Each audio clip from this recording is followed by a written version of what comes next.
Gear up, Dolphin fans, because it is about to be a wild offseason. Jake and Josh are piloting the ship as we prepare for a new era of Miami Dolphins football.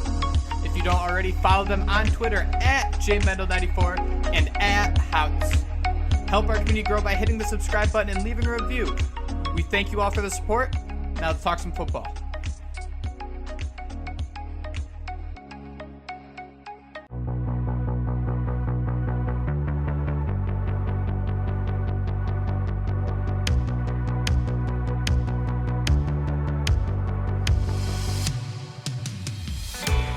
They did it, Jake.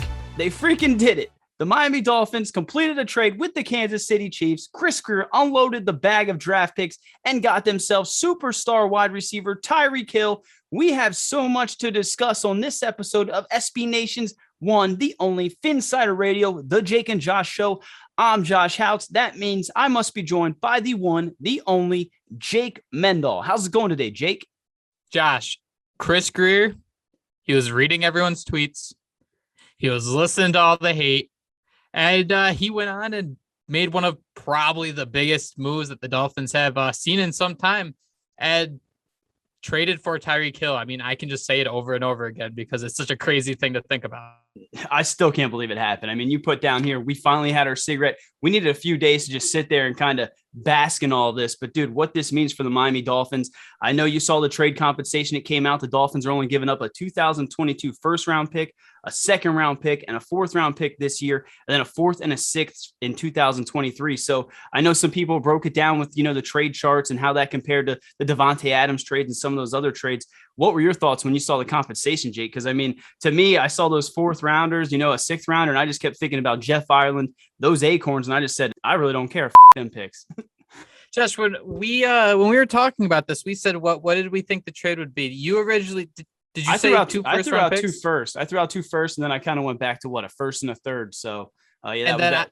You were pretty close. I think I said a first for a second in Hill or something ridiculous like that. You're pretty spot on this. And you think about it, Josh, one of the biggest gripes that Dolphin fans have had lately is the fact that you do that trade with the 49ers and you don't keep your own pick. You have that, 29th pick in the first round, and all of a sudden it doesn't matter. It actually kind of feels a little better that you're trading this pick farther in the first round. And then pick number 50. I mean, Josh, for the Javon Holland hits, for the Brandon Jones hits, I mean, I think this makes a lot of sense just to kind of punt on a couple of them and bring in a guaranteed superstar. And you mentioned kind of simmering on this and thinking about this for a couple of days. Every podcast I've listened to, every show I've listened to, I think the most appealing part is that nobody's saying that the Chiefs are trading Tyreek Hill at the right time.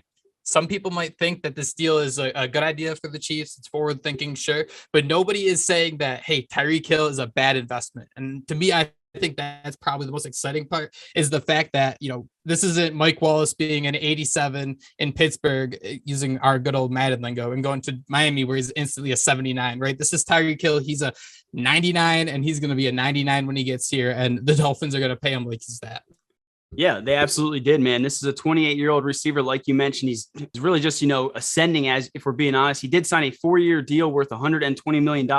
He got $52.5 million guaranteed. I think that does make him the highest paid wide receiver in football, but it ain't our money. We said that all offseason long, and I love that you brought up Javon Holland, Jake, because I think we all saw those images going around.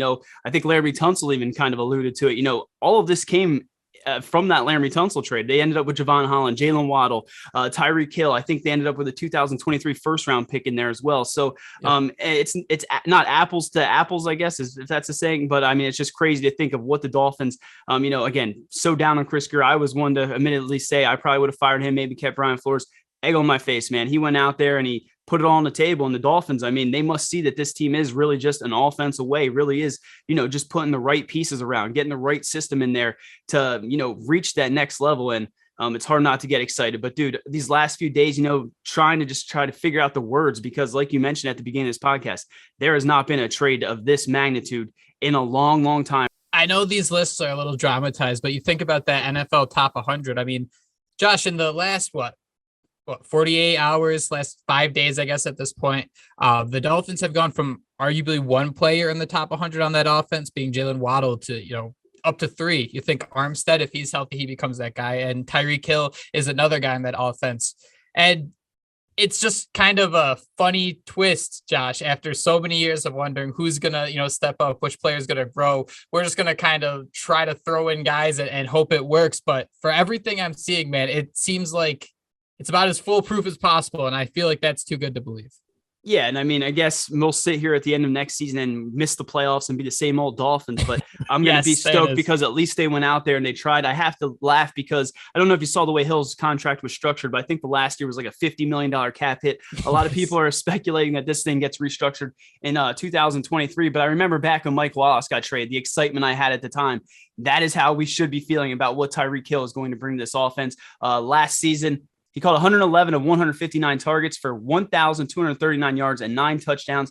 In his 6th season with the Chiefs, Hill has caught 479 passes for 6,630 yards and 62 total touchdowns. I did throw out that since 2017, Hill has 7 career 150-yard games. Since 2008, the Dolphins have only had 7 receivers combined for 7 150-plus yard games in total. So, again, a game-changing player that you have to think Mike McDaniel has some kind of I joked, and I told you a little bit, he's almost building a Madden Ultimate team, man. You mentioned how they have these top 100 players. When you rearrange this roster in Madden, you start to see the X factors and how meaningful these players are. It's like a little kid who just grabbed his mom's credit card and went out there and just started buying the groceries, building his ultimate team. So I can only imagine the way they're going to utilize, Jalen Waddle, Tyreek Hill, Mike Gesicki. I mean, the explosive running backs they brought in, dude, you have to have goosebumps. And then you think if the defense can just become exactly what they've been these last few years, maybe not take a step back, dude, sky is the limit. But again, we'll miss the playoffs and we'll be sitting here with egg on our face. Yeah, man. It always goes back. But I do want to ask you, how does this impact offense? I mean, it seems like a silly question, but you think about what Hill's talents. He can catch the ball at the line of scrimmage. He can catch the ball 10 yards down the field, and he can catch it 30 yards down the field. He's a very versatile player. The only thing I'm not sure is if he can catch the ball in his own end zone. Hopefully we won't have to figure out about that one like we did with Jalen Waddle. But Josh, you think about this, the speed that this team is going to have. I think the key here, and I'm going to be excited to see, is how Mike McDaniel can kind of pick on opposing defenses, pick on opposing cornerbacks, where you can line it up. I don't know, maybe you have Tyreek Hill do 2, just long balls, simple, just 9 routes, just go. And then the next play, you have Jalen Waddle do the same thing. You're using everyone, you're keeping everyone fresh, you're keeping those legs healthy on each and every play, even though they're all staying on the field. I think that's going to be pretty exciting to see because, man, I don't know how you keep up with all that speed.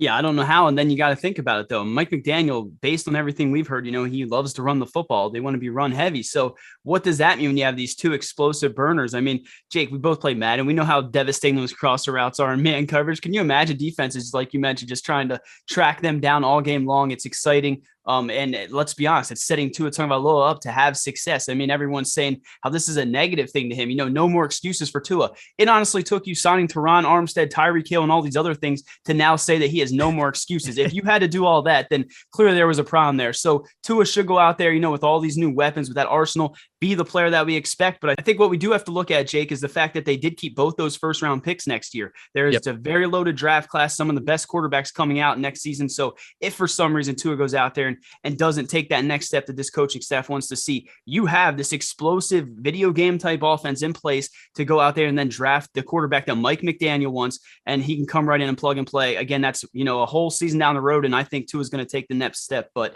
dude, they are doing everything they can to put this offense, to put Tua in the right place to succeed, and that's the complete opposite of what Brian Flores did for 3 years. Instead, Josh, he decided to start players like Jesse Davis. And it's something we said, and I think we'll still defend it, that we thought Jesse Davis was one of those guys you'd love to have as your sixth, your seventh guy. The versatility there is impressive as hell with him. But when you're starting him 16, 17 games, I mean, he is so easy to get picked on. You can kind of attack him. I mean, he was responsible for some pretty rough pictures we saw on Twitter. So Josh, in order to kind of keep this money flowing for the Dolphins, they cut Jesse Davis, they cut Allen Hurns. Hurns was someone, man, he just could never, ever stay healthy. I wanted him to succeed so badly. He was so much fun to watch, but it just seems like there was always bad luck on his side.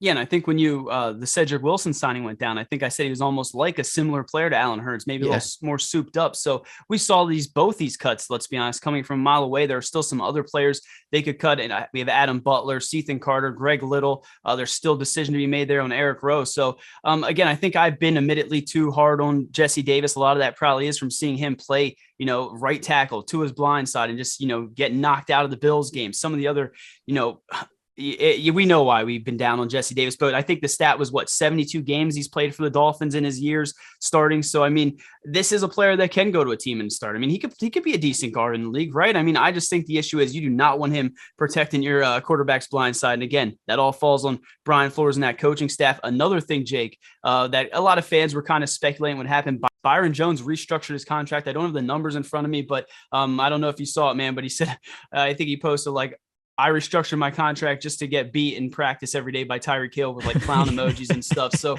he's having some fun. All these defensive backs, Brandon Jones, Holland, they're all kind of making light of the situation that they're going to be sweating their ass off trying to cover Tyreek Hill and Jalen Waddle in that hot Miami weather.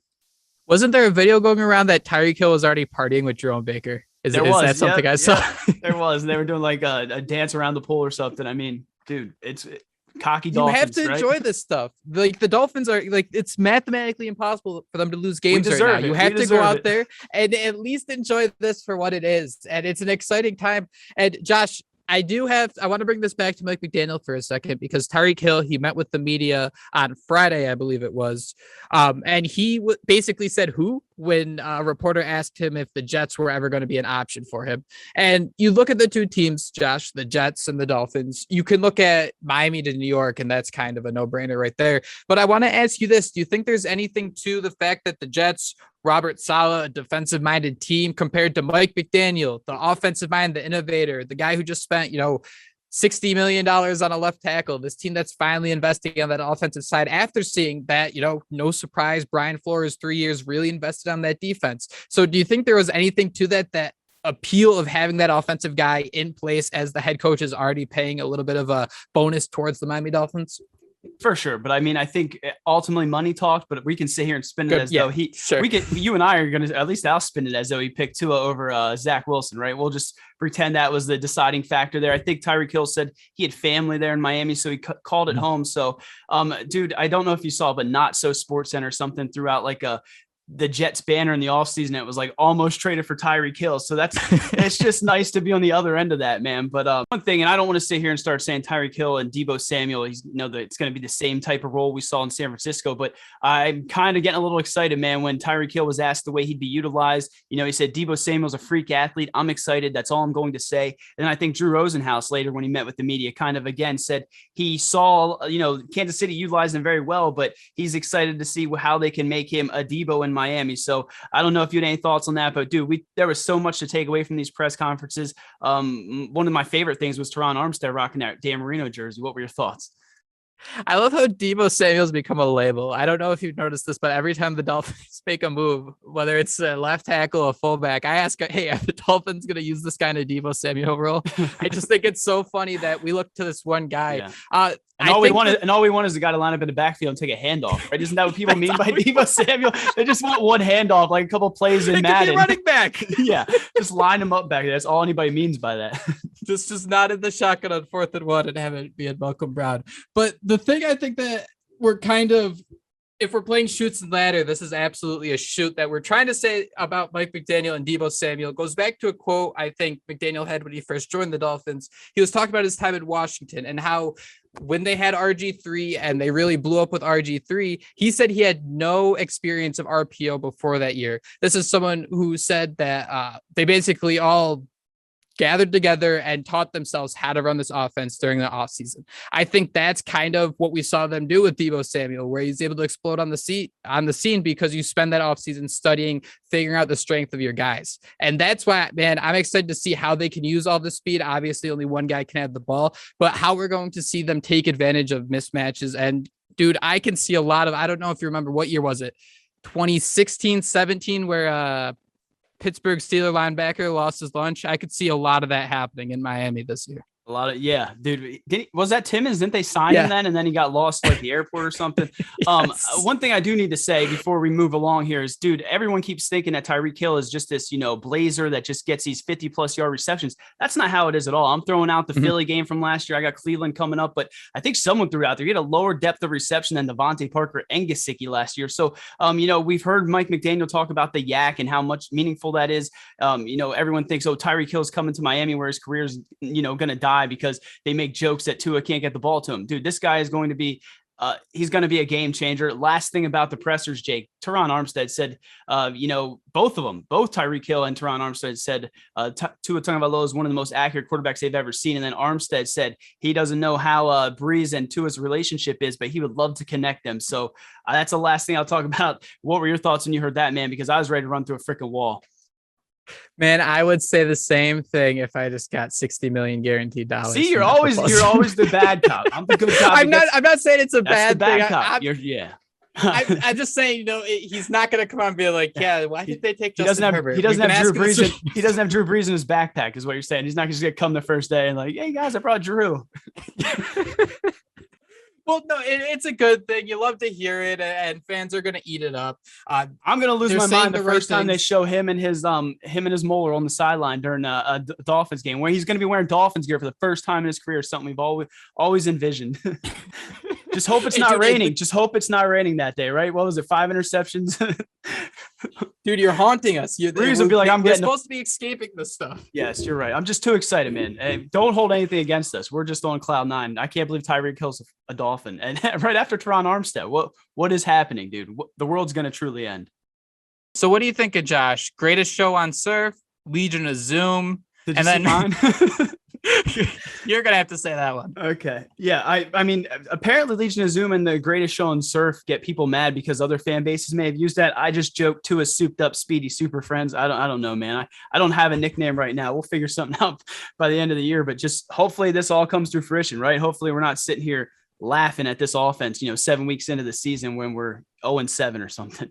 I cannot imagine. I've even tried to do that, but I just keep going back to the fact. I mean, I was listening to the PFF podcast, man, and they were basically saying how Tyreek Hill, his stat sheet could be 3 different things and nobody would really bat an eye. He could be a Wes Welker where he gets that yak. He has 10 receptions for 130 yards and 2 touchdowns. He could be that Randy Moss who has 4 catches for 60 yards and 3 touchdowns. It's just such a unique player. And I think you made that great point a couple of minutes ago about the fact that isn't just going to be, those deep balls. He can do so many different things on the field. He's being paid like Devontae Adams. There are people who say he is the best wide receiver in the league. You are not the best wide receiver in the league if you can just run in a straight line.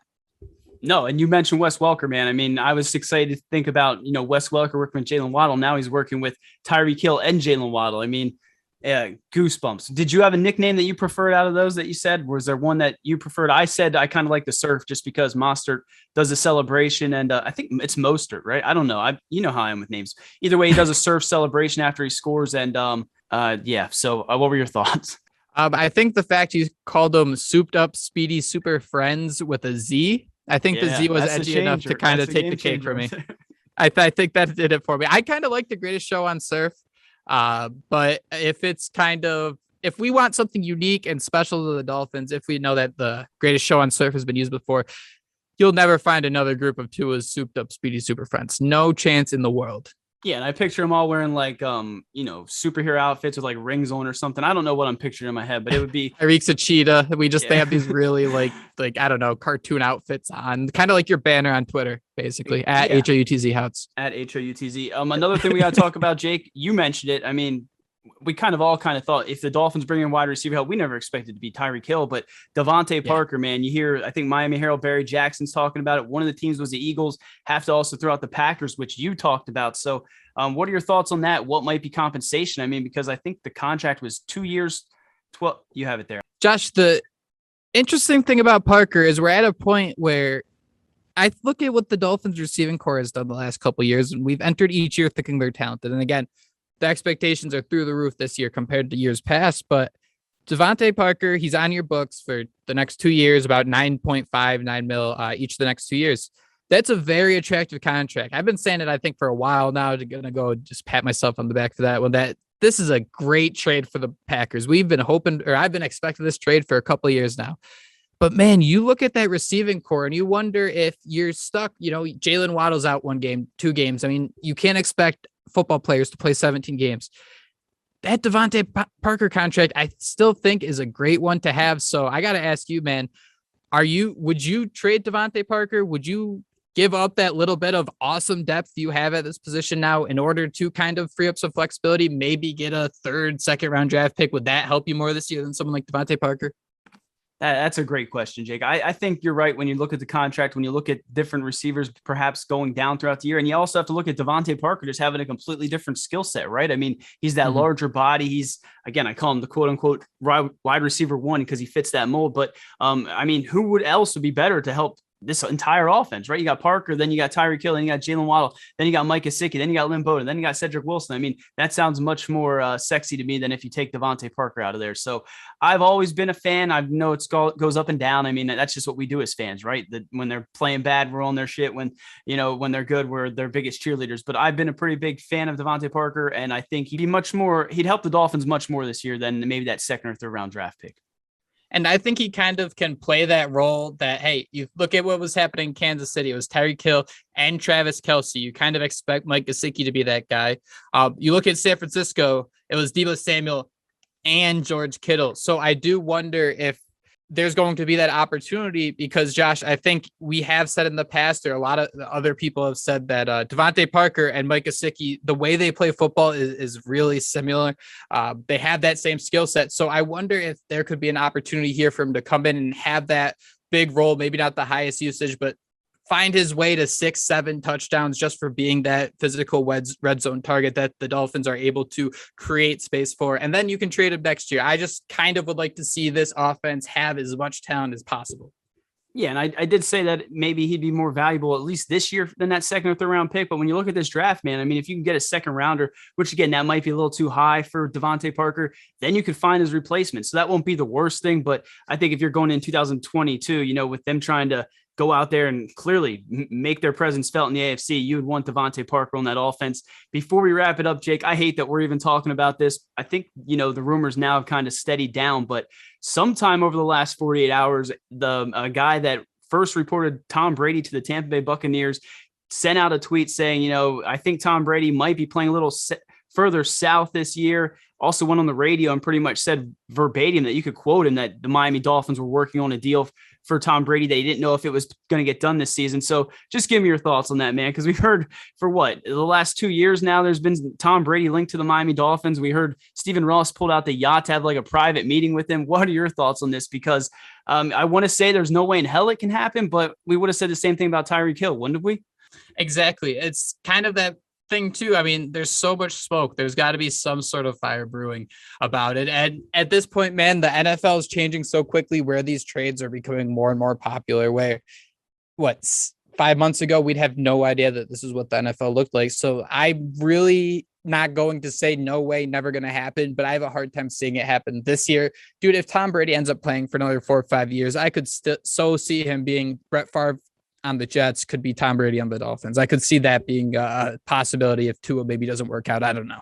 So Jeremiah Bell's going to knock his ass to Minnesota. Is that what you're saying? Because I think that's how Brett Favre's Jets career ended. I think you mentioned 2023. I think that's when Brady's contract's up next year. So if this thing was ever going to happen, maybe it'd be next year. And then, you have this entire season to sit there and get a true judgment over Tua Tagovailoa. So I guess that won't be the worst thing, but it's just crazy, man. Let Tua go out there and play. I mean, it was Deshaun Watson for over a year. Now you got Tom Brady. I mean, could you be mad if you were Tua if they brought in Tom Brady? Like, what could you say? It's Tom Brady, right? You can't be that upset they just brought him in. I mean, it's the business, man. Tom Brady. You kind of go back. Yeah, it's the last business. Thing. Would you buy his jersey? Would they unretire Greasy's number? And would you buy that jersey? I don't think so. I think Jay Cutler might be the only Dolphins quarterback jersey I ever purchased. Right. I would purchase a Tom Brady wearing like a number 2. I think that'd be look pretty badass. I'd buy that if he became a Dolphin.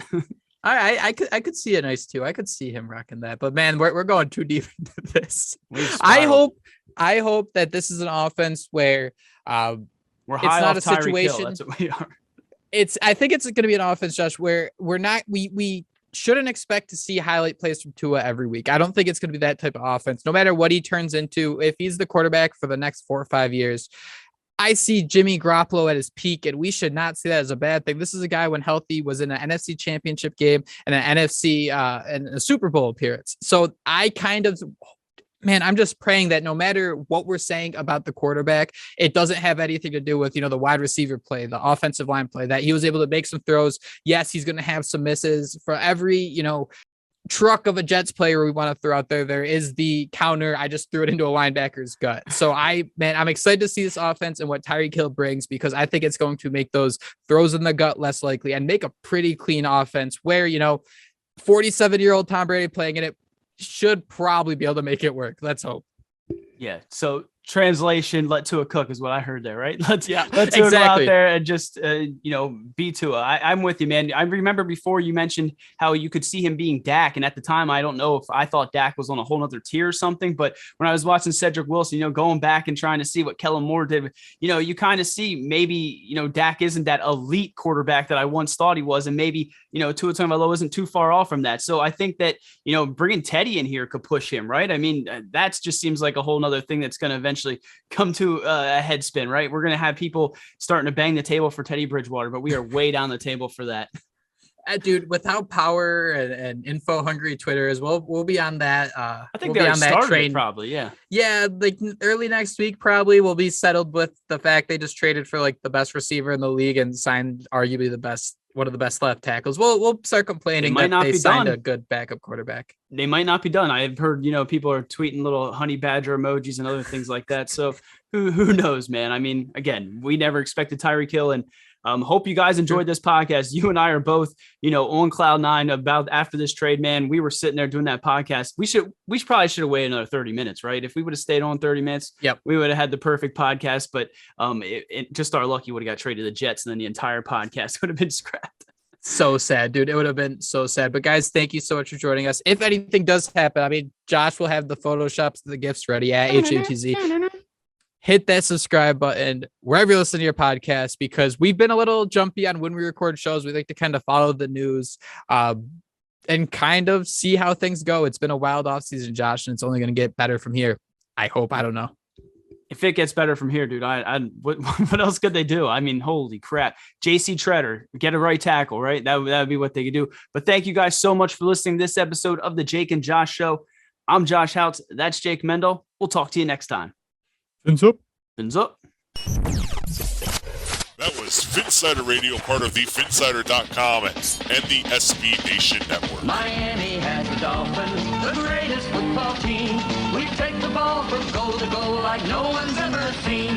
We're in the air, we're on the ground, we're always in control. And when you say Miami, you're talking Super Bowl, 'cause we're the Miami Dolphins. Miami Dolphins, Miami Dolphins #1.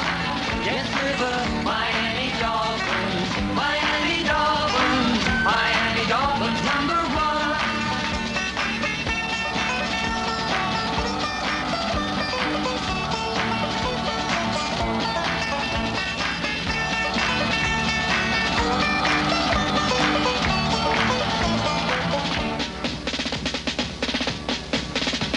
Miami has the Dolphins, the greatest football team. We take the ball from goal to goal like no one's ever seen. We're in the air, we're on the ground, we're always in control. And when you say Miami, you're talking Super Bowl, 'cause we're the